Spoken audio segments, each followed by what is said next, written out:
नमस्कार। आप सुन रहे हैं द बॉलीवुड रेडियो और मैं हूं आपके साथ आकाश।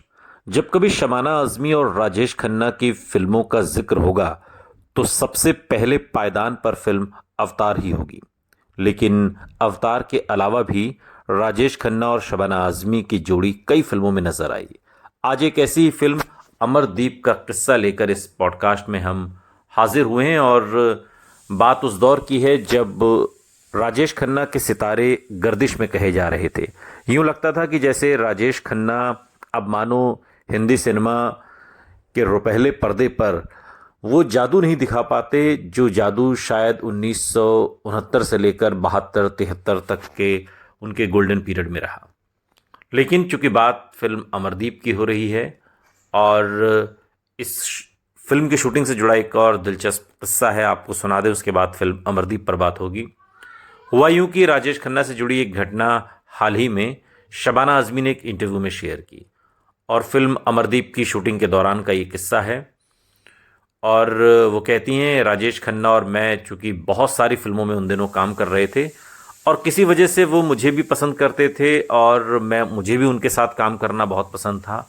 एक रोज़ हुआ यूं कि किसी वजह से वो लंगड़ाते हुए सेट पर आए और दरअसल उन्होंने खुद को चोट लगा ली थी और एक पत्रकार आया और उनकी चोट के बारे में उनसे पूछने लगा कि काका जी क्या हुआ। और अब चूंकि वो ये तो नहीं बता सकते थे चोट लगी कैसे पत्रकार को, सो उन्होंने बताया कि कल वो घुड़सवारी का सीन शूट करते समय गिर गए और उन्हें चोट लग गई। शबाना आजमी बगल में बैठी थी। उससे एक रोज पहले तक दिन भर शबाना आजमी के साथ शूटिंग हो रही थी। तो शबाना आजमी ने तुरंत कहा कि लेकिन आप तो पूरे दिन मेरे साथ शूटिंग कर रहे थे, आपने ये घुड़सवारी का सीन कब शूट किया। फिर उन्होंने टेबल के नीचे से शबाना आजमी का पैर दबाया और तब उन्हें बात समझ में आई कि यहाँ पर अभी यही कहना है। और फिर जब पत्रकार वहाँ से चला गया, जो जर्नलिस्ट आया हुआ था, तब उन्होंने कहा कि ऐसी हालत में भी आपको राजा हरिश्चंद्र क्यों बनना होता है शबाना। और तब जाकर दोनों हंसने लगे। शबाना आजमी ने तब बताया कि वो कैसे कंफ्यूज थी और उन्होंने पूछा कि फिर ये हुआ कैसे। तो उन्होंने बस बताया कि वास्तव में अपनी लुंगी से ही जो उन्होंने लपेटी थी उससे वो फिसल गए और उनके पैर के चारों तरफ ये लिपटी हुई थी और फिर वो सीढ़ियों से गिर गए, जिसकी वजह से उन्हें चोट लग गई। लेकिन शूटिंग सेट पर आना था, इसलिए वो शूटिंग सेट पर हाजिर हुए हैं। तो ये फिल्म अमरदीप की शूटिंग का एक छोटा सा किस्सा। बात अमरदीप की हो रही है साल 1979 की बॉलीवुड रोमांटिक ड्रामा फिल्म, जिसका निर्देशन आर कृष्णमूर्ति और के विजयन ने किया था और इसका निर्माण के बालाजी ने किया था। फिल्म में राजेश खन्ना मुख्य भूमिका में हैं और विनोद मेहरा और शबाना आजमी ने उनका साथ दिया है। इस फिल्म के गीत आनंद बख्शी ने लिखे हैं और संगीत लक्ष्मीकांत प्यारेलाल का है। ये फिल्म तमिल फिल्म दीपम जो साल 1977 में आई थी उसका रीमेक है, जो खुद मलयालम फिल्म थी कनल जो कि साल 1976 की थी उसका रीमेक थी। ये फिल्म बॉक्स ऑफिस पर हिट रही और एक सुस्त दौर के बाद राजेश खन्ना की वापसी का सिग्नल ये फिल्म देती है। अब उस तरीके की तो सुपर डुपर हिट नहीं रही, लेकिन फिल्म फिर भी जो दौर राजेश खन्ना का उन दिनों चल रहा था उसमें इस फिल्म को हिट कहा गया। और आने वाले समय में जब उनकी और फिल्में रिलीज हुई, चाहे वो अवतार हो, सौतन हो, उसके आने से पहले का ये एक उनकी वापसी का ग्रीन सिग्नल भी था, कमबैक का।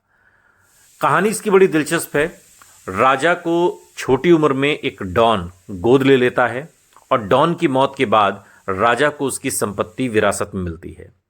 हालांकि धन और शक्ति उसे अभिमानी बनाती है और वो अपने नौकर रामू की बेटी राधा से शादी करना चाहता है।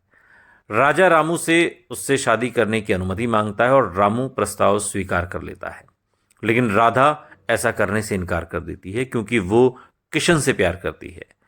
राजा को इस बारे में पता चलता है और वो रामू से शिकायत करता है। रामू अपनी बेटी को किशन से मिलने से मना करता है और फिर राजा को किशन के अतीत का एक रहस्य भी पता चलता है जो उसके प्रति उसके रवैये को बिल्कुल बदल देता है। वो किशन को नौकरी देता है और राधा के साथ उसकी शादी तय करता है। राजा किशन को बहुत सारी जिम्मेदारी सौंपता है, जिसका मतलब है कि किशन को हर समय काम के लिए यात्रा करनी पड़ती है। किशन को अंततः राजा की उसके प्रति दयालुता पर शक होने लगता है। क्या राजा चाहता है कि किशन रास्ते से हट जाए ताकि वो राधा के पास रह सके, या कोई और कारण है? इसके लिए तो आपको फिल्म देखनी होगी, लेकिन इस फिल्म में राजा यानी सोनू का किरदार राजेश खन्ना का है, विनोद मेहरा किशन के किरदार में है, शबाना आजमी राधा के किरदार में है, और एक तरीके से लव ट्रायंगल ये फिल्म है। और देवेंद्र वर्मा भी हैं रहीम के किरदार में, बिंदु भी इस फिल्म का हिस्सा हैं आशा के किरदार में, रमेश के किरदार में रुपेश कुमार हैं, ए के हंगल रामू के किरदार में हैं, और लता के किरदार में दीपा हैं। साजन के रूप में मिथुन चक्रवर्ती इसमें एक गेस्ट रोल के तौर पर, गेस्ट अपीयरेंस के तौर पर मिथुन चक्रवर्ती हैं। अशोक कुमार इसमें डॉन के भूमिका में एक गेस्ट अपीयरेंस कैमियो रोल में हैं, और सावित्री हैं सोनू और किशन की माँ, और ये भी एक तरीके से गेस्ट अपीयरेंस की भूमिका है। इस फिल्म के सभी गीत आनंद बख्शी ने लिखे, और किशोर कुमार की आवाज़ में गाया एक गाना है कोई ना तेरे पहले थी, और किशोर कुमार और अनुराधा पौडवाल की आवाज़ में एक गाना है तुम नहीं मानोगे तुम नहीं मानोगे। किशोर कुमार लता मंगेशकर की आवाज़ में गाना है गाया हुआ हल्की सी कसक मसक होती है दिल में, और मोहम्मद रफ़ी ने भी इसमें गाना गाया, आशा भोसले ने भी। मोहम्मद रफ़ी का गाया गाना है दुनिया में सदा, और आशा भोसले का दुनिया है बेवफा।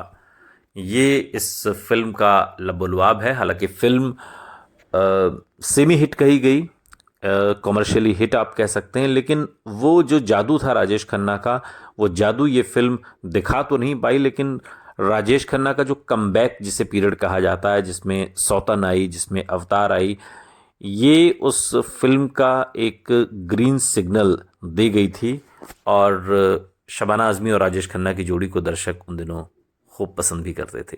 फिल्म मैं ये नहीं कहता कि आपने देखी होगी, लेकिन अगर आपने देखी हो तो कमेंट बॉक्स में ज़रूर बताइएगा। सुनते रहिए द बॉलीवुड रेडियो, सुनता है सारा इंडिया।